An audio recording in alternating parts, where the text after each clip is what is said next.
Kok bisa gitu, tidak ada persetujuan dari pihak kita juga, bisanya melakukan hal seperti itu. Berarti kan itu udah nggak ada moralnya gitu. Agus Salim tak terima sisa uang donasinya diberikan kepada korban bencana alam di NTT. Agus Salim pun meradang hingga menagih janji kepada Teh Novi dan Denny Sumargo. Kalau secara hukum uang itu bukan hak saya rela. Tapi kalau itu hak saya tidak ikhlas dunia akhirat, ungkap Agus.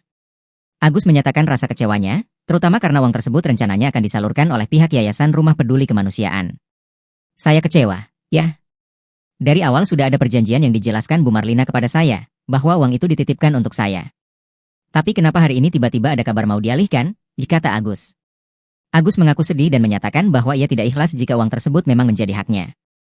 Sebaliknya, Teh Novi merasa lega karena uang donasi kini telah disalurkan ke korban yang membutuhkan dan tidak lagi menjadi tanggung jawabnya. Perselisihan ini menyoroti konflik terkait distribusi uang donasi dan perjanjian awal yang diduga belum dipenuhi.